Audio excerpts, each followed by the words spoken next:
Can't believe March is already over. I'll admit, I took a week off for spring break and then I got the man flu for about a week after. So I feel like March didn't even exist, but nonetheless, it did, and we're here.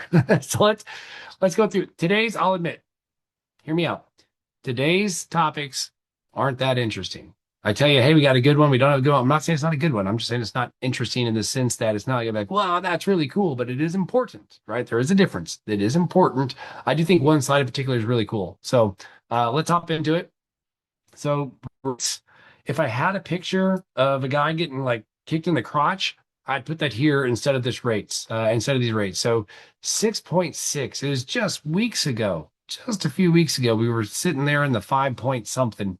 Now we're up over half a point just in a matter of weeks, all thanks to what's going on in the Middle East. And you can see this, right? Beginning of March, March has just been unfriendly since basically this onset. It's just almost a straight up arrow of rates going up. This is the 10-year Treasury note. But the reality is it mimics mortgage-backed securities. And you can see all the little purple lock buttons. These are when we locked people. Again, not great is what it is. And as you'd expect, a lot of the headlines that are coming out, mortgage demand drops 10%, right? I'm surprised it's only 10%.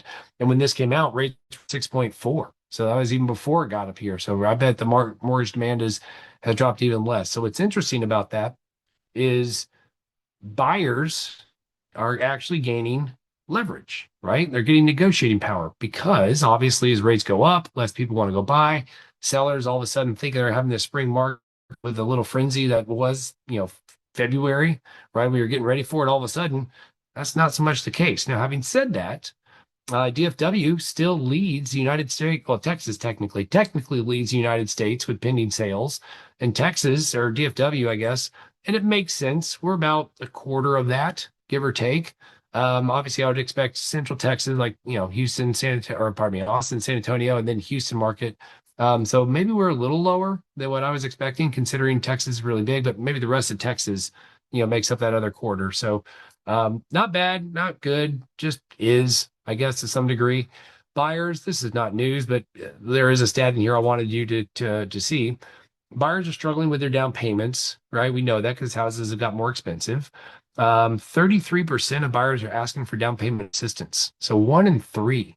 That that's surprising. I'll tell you, maybe it's just because folks we talk to and what we do, we don't have one in three doing down payment assistance programs. We have them, we got all kinds of them, but it's not one in three. So that stat actually surprised me a bunch. And also, apparently, there's over 2,600 of those programs available nationwide. I bet we have 2,400 of those.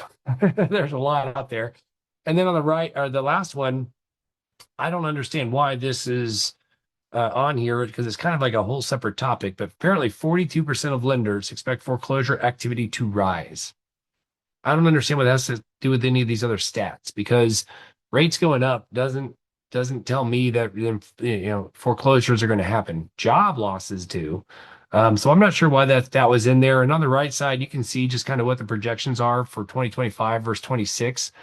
They do expect the home prices still to continue. They expect both existing homes and new homes to continue to be sold, but the median price is going up. Mortgage rates, we've said 6 and they say 6, but interesting, we were there all of a sudden in February, now we're not.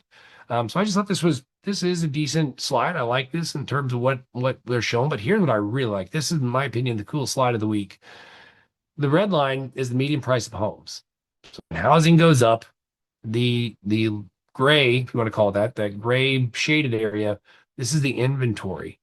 So when inventory is down, you can expect, as one would expect, right? Supply and demand kicks in, that the median price goes up. Well, the median price will suddenly go up so much that all of a sudden inventory gets stacked up and all of a sudden prices come back down. So it's just this neat little wave that actually shows supply and demand. I thought that was really cool.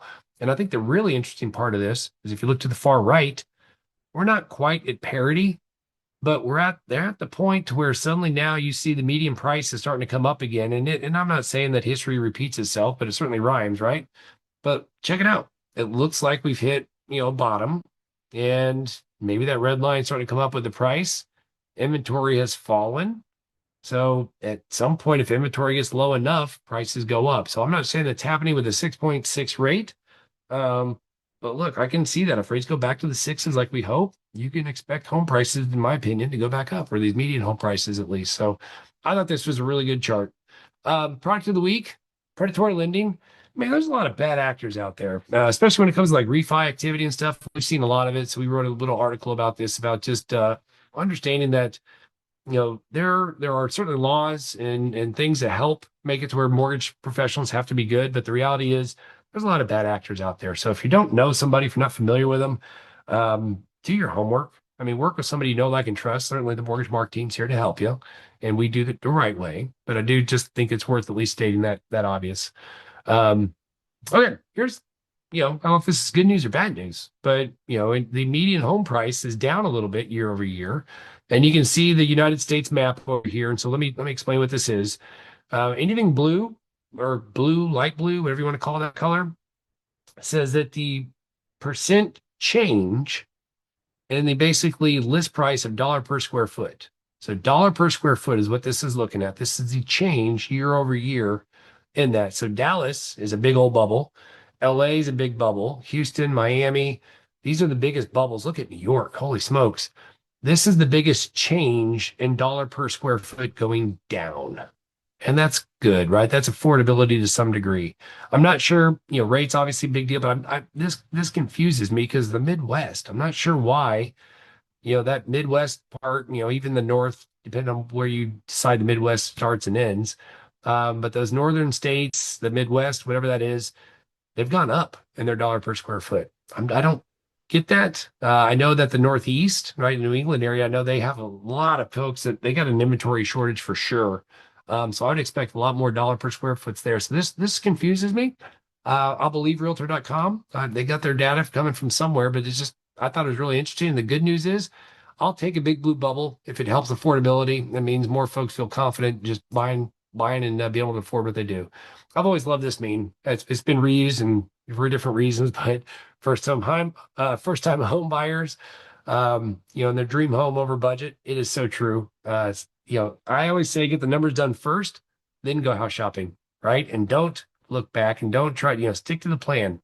Have a plan and stick to the plan. Lastly, we appreciate, as always, the team and what they do. And thank you to this customer. I don't remember who it was, and I'm sorry, but for giving us a shout out. And as always, forward, share, subscribe, all that fun stuff. Like I said, gang, this isn't the most entertaining weekly update we've done, but at the end of the day, I think it's really good, important stuff to know.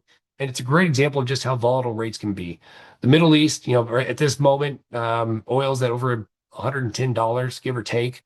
The U.S., if we do have to fund, an ongoing war, we're already printing money. We're actually paying more interest in our national debt. We're paying more interest than what we're spending on just defense. So literally the interest on all the money the U.S. has borrowed, we're paying more interest than we are for any other expense that has to do with our military or our safety. That's crazy to me. So if we have to go borrow more money, that's just going to exacerbate that problem. And if rates go up, the government's borrowing money at an interest rate that is tied to interest rates, right? So in other words, if rates go up, that makes that debt even more expensive. So that's why our rates have been going up. Again, it's the inflation that oil presents. It's the cost of what could come, right? So a lot of uncertainty. What a time to be alive, right? So with all that said, as always, forward, share, subscribe, do all the normal stuff. And when you think mortgage, think Mark.